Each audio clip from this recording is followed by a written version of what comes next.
perkenalkan nama saya Rizka Yani Basmarmata dengan nomor NPM 2281 Nah, di sini saya akan menjelaskan tentang hipotesis penelitian, yang dimana saya akan menjelaskan tentang penelitian hipotesis, konsep hipotesis, jenis-jenis hipotesis. Yang keempat itu adalah cara merumuskan dan menguji hipotesis. Nah, yang pertama saya akan menjelaskan tentang pengertian hipotesis.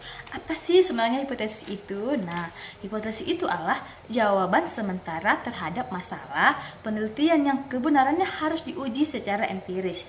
Habis itu ditinjau dalam hubungannya dengan variabel penelitian.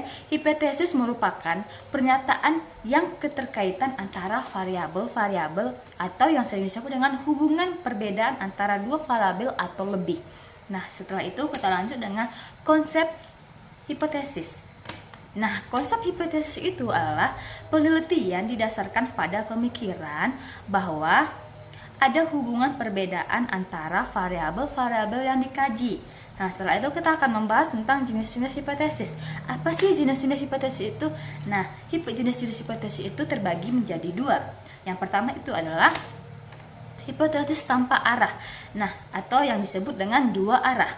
Nah, hipotesis tanpa arah merupakan rumusan hipotesis yang merupakan pernyataan hanya mengenai adanya hubungan atau hanya perbedaan tanpa menjelaskan arah hubungan. Setelah itu diantaranya ada variabel yang diteliti, seperti misalnya berarah positif atau berarah negatif. Yang jenis-jenis yang kedua itu adalah hipotesis searah. Nah, yang dimana dengan hipotesis searah itu pada umumnya disusun sebagai pernyataan yang menunjukkan arah hubungan atau perbedaan dua variabel yang diteliti. Nah, setelah itu kita akan membahas tentang cara merumuskan dan mengkaji hipotesis. Itu ada 7 jenis, 7 cara merumuskannya. Yang pertama itu adalah merumuskan hipotesis. Nah, setelah itu kita pilih metode pengujiannya. Setelah itu kita kumpulkan datanya. Habis itu kita analisis datanya. Setelah itu kita tentukan tingkat signifikannya. Nah, setelah itu kita interpretasikan hasilnya. Setelah itu kita bikin tahapan akhir itu adalah sebuah kesimpulan. Setelah kesimpulan.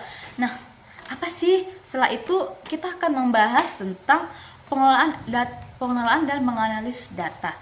Yang dimana itu artinya adalah proses pengumpulan atau pengorganisasian dan menganalisis data untuk mendapatkan wawasan yang berharga. Pengelolaan data yang melibatkan pengumpulan data, penyampaian data secara struktur, sedangkan analisis secara struktur melibatkan menggunakan metode statistik dan teknik analisis untuk menganalisis data tersebut dengan tujuan utama dari pengelolaan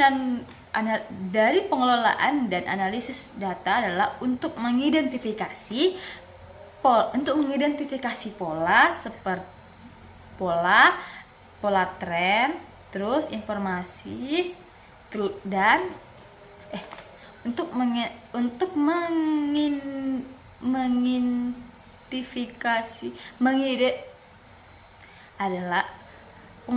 pengelolaan dan analisis adalah untuk mengidentifikasi pola tren dan informasi yang dapat mendukung pengelolaan keputusan yang lebih baik. Nah, setelah itu kita akan membahas tentang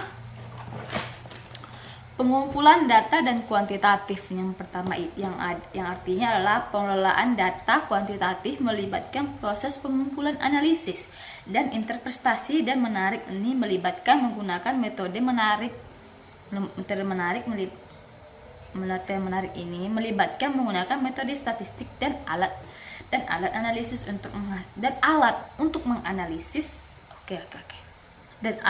menganalisis pemahaman yang lebih dalam tentang data tersebut.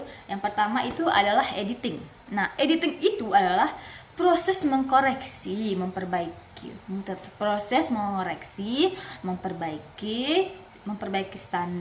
dan memformat data agar sesuai dengan standar dan kebutuhan tersebut. setelah itu ada dua namanya coding. Nah, apa sih coding itu?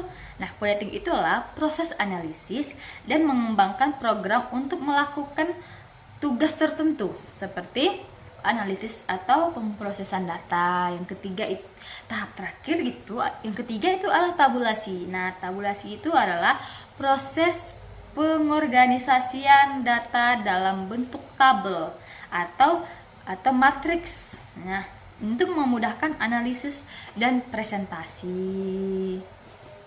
Oke, sekian presentasi dari saya. Saya akhiri dengan selamat malam.